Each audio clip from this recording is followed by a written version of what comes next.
Imagine climbing onto the roof of a 10-story building. Now imagine slipping. Your heart races before you even picture the landing. For almost every animal on Earth, a fall like that would mean broken bones, or worse. But for one tiny creature, it might be nothing more than an inconvenience. A small lizard can plunge nearly 100 feet, slam into the ground, stand up, and sprint away as if nothing happened. That sounds impossible, yet scientists have watched it happen. Even more surprising, the secret isn't just that lizards are light. If it were, every small animal would survive the same way. Instead, these reptiles have evolved an incredible combination of physics, biology, and engineering that turns what should be a deadly fall into something surprisingly routine. And the deeper researchers looked, the stranger the story became. At first glance, gravity doesn't seem fair. Whether you're a pebble, a person, or a lizard, you're all pulled toward Earth at the same acceleration, about 32 feet per second squared. So why doesn't every creature hit the ground with the same devastating force? The answer starts with something most people never think about: air. Picture dropping a bowling ball and a sheet of paper. The bowling ball crashes to the floor almost instantly, while the paper floats lazily downward. Gravity is pulling on both, but air pushes back much more effectively against the paper because it has a large surface area compared to its weight.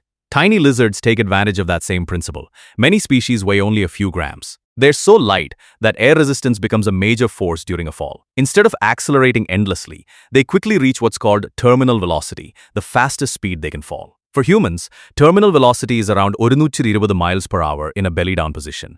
That's fast enough to make survival incredibly unlikely without extraordinary circumstances. For a tiny gecko or anole, it's dramatically lower.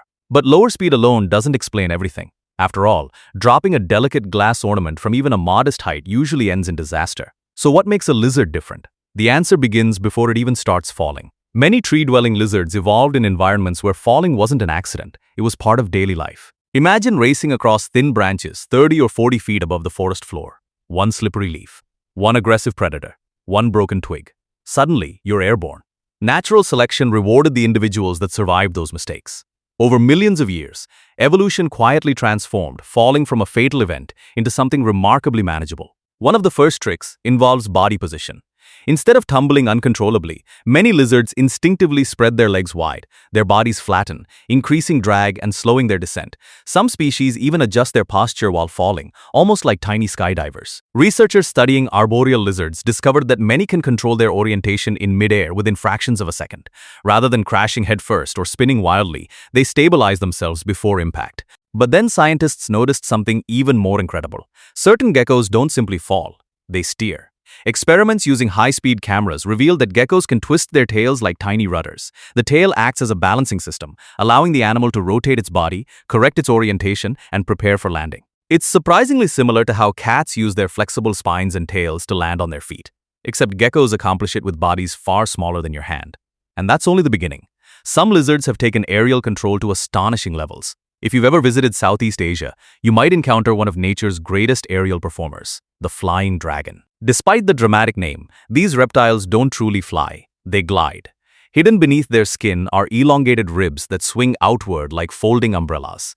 When fully extended, they create wing-like membranes that transform the animal into a living glider. Instead of dropping straight down, these lizards can glide distances of more than 100 feet between trees. To a predator waiting below, what looked like an easy meal suddenly disappears into another part of the forest.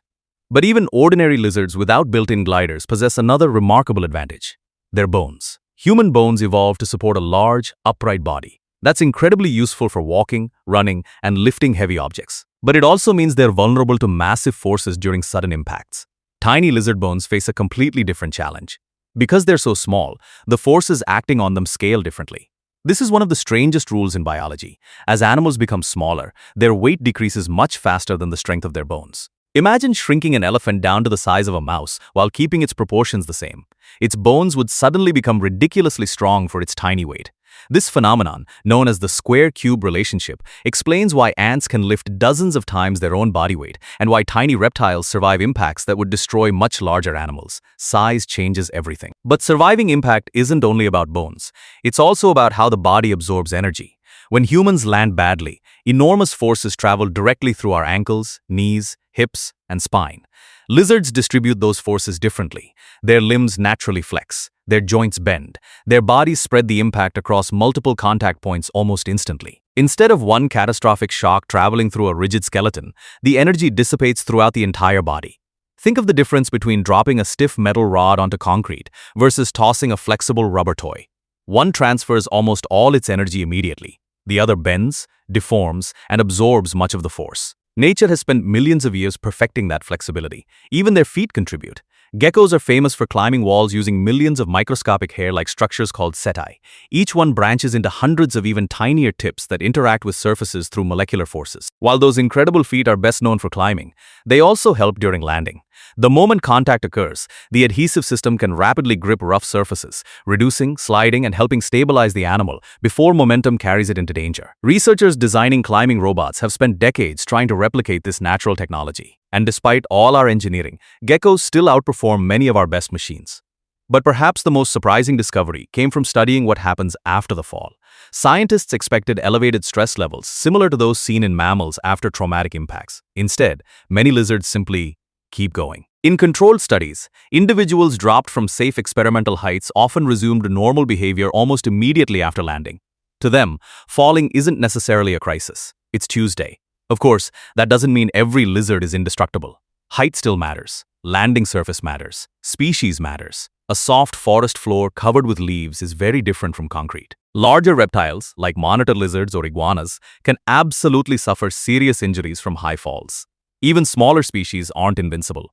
Researchers have documented broken bones, internal injuries, and fatalities under the wrong conditions. The internet is filled with exaggerated claims suggesting lizards are immune to falling. That's simply not true. But compared to animals of similar size, and especially compared to humans, their survival abilities remain extraordinary. Interestingly, humans occasionally survive incredible falls too.